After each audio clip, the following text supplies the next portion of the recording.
तो जीत की जोड़ी नंबर 1 1 और 1 11 यूपी चुनाव में योगी आदित्यनाथ और नरेंद्र मोदी की जोड़ी 1 और 1 11 वाली जोड़ी साबित हुई है।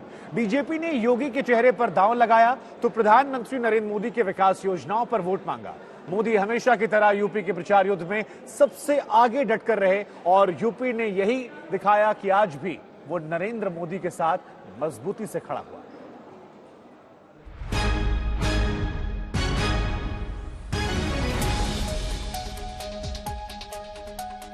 भाजपा को चारों दिशाओं से आशीर्वाद मिला है।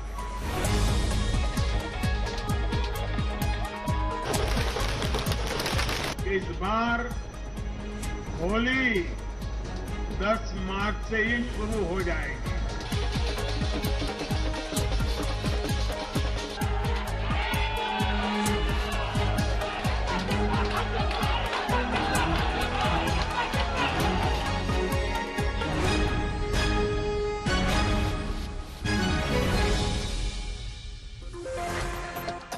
जैसा मोदी ने कहा वैसा ही हुआ।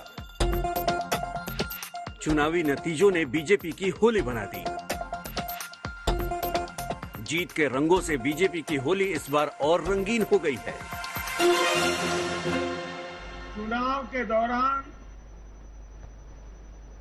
भाजपा के कार्यकर्ताओं ने मुझसे वादा किया था कि इस बार होली 10 मार्च से ही शुरू हो जाएगी। हमारे कर्मठ कार्यकर्ताओं ने ये विजय ध्वज फहरा करके इस वायदे को पूरा करके दिखाया है। 5 राज्यों के चुनावी नतीजे आने के बाद लखनऊ में पहले सीएम योगी कार्यकर्ताओं के बीच आए और फिर दिल्ली में पीएम मोदी का कार्यकर्ताओं के बीच आना हुआ।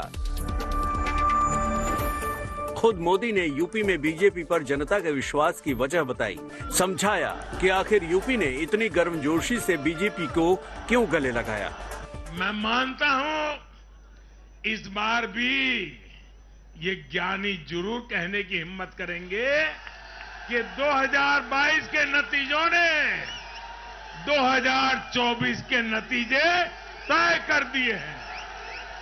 कुछ लोग ये कहकर यूपी को बदनाम करते हैं कि यहां के चुनाव में तो जाति ही चलती है, लेकिन भाइयों बहनों, उत्तर प्रदेश के लोगों ने दिखा दिया है। 2014 के चुनाव नतीजे देखें, 2017, 2019 के नतीजे देखें और अब फिर 22 में भी देख रहे हैं।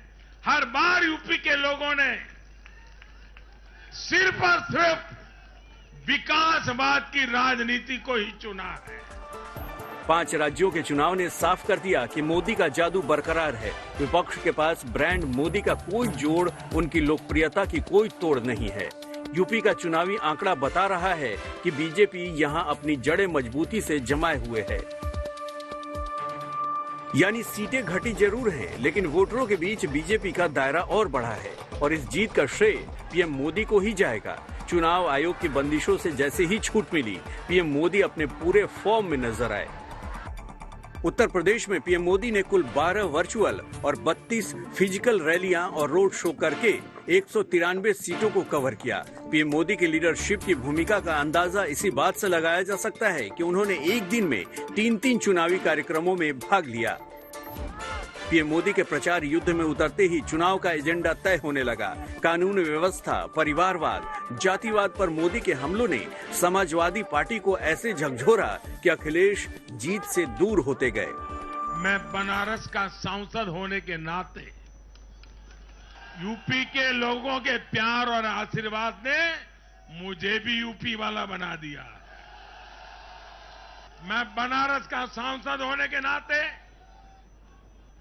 मेरे अनुभव से कह सकता हूं, यूपी के लोग ये बात समझ चुके हैं कि जाति को बदनाम करने वालों से, संप्रदाय को बदनाम करने वालों से अब दूर रहना है। भारत में परिवारवादी राजनीति का, ये मेरे शब्द लिख करके रखिए दोस्तों, एक न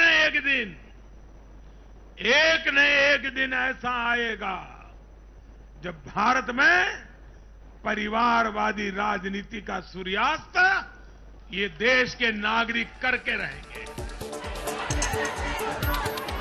यूपी के आम लोगों के बीच पहुंचकर मोदी ने बीजेपी के जीत के रास्ते खोल दिए। पीएम कभी वाराणसी में सफाई कर्मियों के साथ भोजन करते नजर आए, तो कभी रात में सड़कों, रेलवे स्टेशनों और गलियों में चहलकदमी करते दिखे। 13 दिसंबर को गेरुए वस्त्र में काशी विश्वनाथ कॉरिडोर की तरफ डमरू की आवाज के बीच आते अकेले प्रधानमंत्री दिखते हैं और फिर अंतिम चरण में अपने संसदीय क्षेत्र वाराणसी में 3 दिनों तक डेरा डाल देते हैं और बीजेपी की जीत सुनिश्चित कर देते हैं। इन 4 राज्यों में प्रधानमंत्री मोदी जी के विकास और सुशासन को एक बार फिर से जनता जनार्दन ने अपना आशीर्वाद दिया है।